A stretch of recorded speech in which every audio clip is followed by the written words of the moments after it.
I should have listened to myself years ago when I said I'd never buy a KTM. I will never buy a KTM. But some of you guys are like Cycle Cruiser. You need to buy a KTM and experience it and quit talking smack because you're going to love that new 690 SMC R. Okay, so I listened to some of you out there. Earlier this year, I bought a brand spanking new 2024 KTM 690 SMC R. Did all the mods on it. All the performance mods, everything you guys told me to do to get the full power out of this bike. Oh man!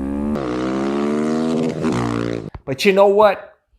After a few months here, guys, of owning this bike, I'm selling this KTM. I'm going to tell you why and why I'll never buy another KTM and the motorcycle that I'm going to replace this with. Let's go for a ride. Subscribe today. If you want to get my gear like this ultra lightweight carbon fiber helmet, motovlog camera, airbag vest to help keep you safe, all of my gear, I always include links in the description and comment section of my videos. First off, guys, I want to say I tried to love KTM. I tried, guys. When I first got this bike, I spoke glowingly of it, told you, and there's a lot of great things about this bike. I like the super low maintenance on this bike. It's got good power. It looks good. And, you know, it's got some convenience features. It's got a USB port there. You can connect your camera or your phone or whatever. So many cool features on this bike, man.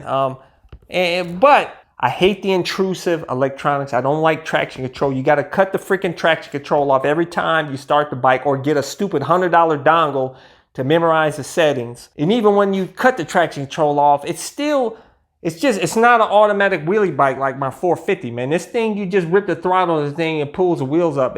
This is a fun bike to wheelie on. Amazing.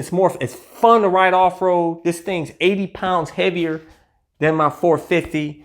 My 450 has no electronic rider aids, but I can tune the engine with my cell phone, but it's not intrusive. You know, doesn't have traction control. The newer ones have traction control. The newer ones are not as good as this one, by the way. So I don't recommend getting a brand new YZ450FX and doing a build on it. It comes with softer suspension these days. This one was epic, the 2019. And I think it went up to about 21 or 22. And then after that, they start putting the freaking traction control and softer suspension crapper on it. But anyways, thank God I never sold this bike. Keeping this for as long as I'm riding. But this one's got to go, man. I don't like the electronics. I don't like that you can't get parts on this bike. I told you guys that the fairing, the freaking thing's falling apart. The fairing fell off because when I bought the bike, they didn't give me a rubber grommet. They wouldn't replace the rubber grommet. When I tried to buy one, it was on back order. This fell off when I rode this bike off-road. I can't, it's on, the side fairing is on back order, which by the way, these are OEM fairings. These are not aftermarket fairings. These are officially licensed KTM fairings. I paid $400 for the set of plastics. I don't even think KTM allows freaking aftermarket fairings on their bikes. But, so let's clear the air on that. I don't like that you can't get parts easily with this bike, okay? That's one of the biggest reasons why I want to sell this bike. In addition to I don't like the electronics on this bike. I don't like the 80 pounds of extra weight on this bike over my YZ. This feels like a freaking mountain bike compared to this bike. Oh my God, this bike feels like a mountain bike. Compared to the KTM 690. This thing feels like a tank off-road, man. It's doable off-road. Okay, don't get me wrong. You can do it. But it's really heavy. You start getting cute off-road and this thing feels like a tank, man. I'm through with this bike, man. Okay, I'm through with it. I rev bombed it. I heard a loud pop cut off. I thought I was stranded out there.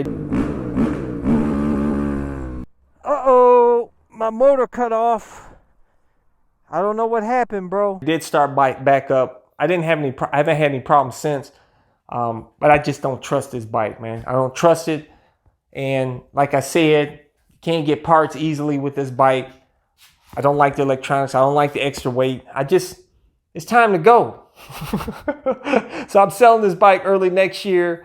And I think I might go ahead. I want to get your opinion on it. I like the new MT-09. It looks cool. They made a lot of changes. I'm not selling my MT-07, by the way. Absolutely love this bike. No crapper electronics on it. Bottom end grunt. Fun. Just a fun. I use it as, it's like my hood cruising bike for me, man. I love this bike. But the MT-09 will be sitting right next to it. Get rid of this for the MT-09. What do you guys think, man? I don't know if I should get an MT-09. I've already had an MT-09. I had a 2020 MT-09. And I didn't really like it. But they made a lot of changes to it since then, where it's a lot better now. Suspension's way better now. Chassis better. Everything's better on that bike. Looks better. Everything, man. I've never had an MT-10. I've been waiting for them to redesign it. I don't like the current look of it. If they come out with a sick one, I would do it to complete the MT collection of owning the MT-07, MT-09, and be cool to have the MT-10 to complete the collection. I don't know if I want to go that route. You know, I thought about waiting, holding out, and seeing what's going on here with the new 2025 new bikes coming out, like this new CB1000R Hornet they're talking about. But I have a feeling they're probably going to end up releasing that in Europe like they did the 750. So I don't even think the CB750's here, which I really wanted to try that bike because they say that's nice and torque rich.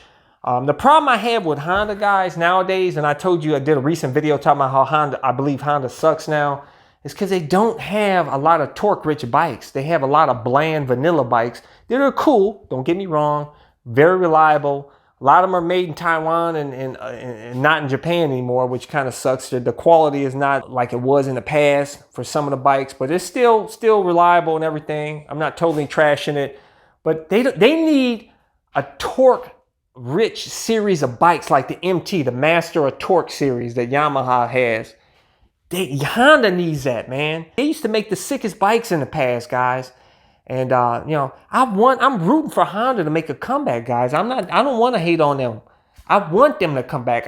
Freaking my CB1000 RR with me on it is still my logo of this channel and will always be, guys. I'm telling you, I wish I'd have never sold that bike. Their older street bikes were sick back in the day, man, but they're so bland and vanilla these days. But anyways, I also thought about the Triumph Rocket 3, the new one that's out. They made some changes to it. It looks cool. I would love to try that 166 pounds-feet of torque. Because, you know, I'm all about torque these days. I don't care about top-end power. I just love torque. So all I want to tell me about torque, not horsepower. Also, I want to see what some other bikes that are coming out, man. What do you guys, leave a comment below and tell me which new motorcycle for 2025 coming out, or an older motorcycle. Tell me I may pick up an older motorcycle, man. Tell me something that's really crazy torque rich. That's what I want. You know what I'm saying? I thought about getting a old VMAX. Those things have a ton of torque. But they're discontinued. Nah, I don't know, man. So leave a comment and tell me, guys, what new motorcycle you think I should get to replace this bike. But anyways, guys, just giving you an update here, letting you guys know what's going on. This bad boy's getting out of here. Out with the old and in with the new already. It's a shame I got to get rid of a 2024. That's crazy, man. I got rid of my Ducati pretty fast, but I think this beats that, man. But anyways, guys, make sure to leave a comment. Let's talk about which bike you think I should get. Make sure to hit thumbs up, hit the subscribe button, hit the little bell symbol so you get notified when my new videos release.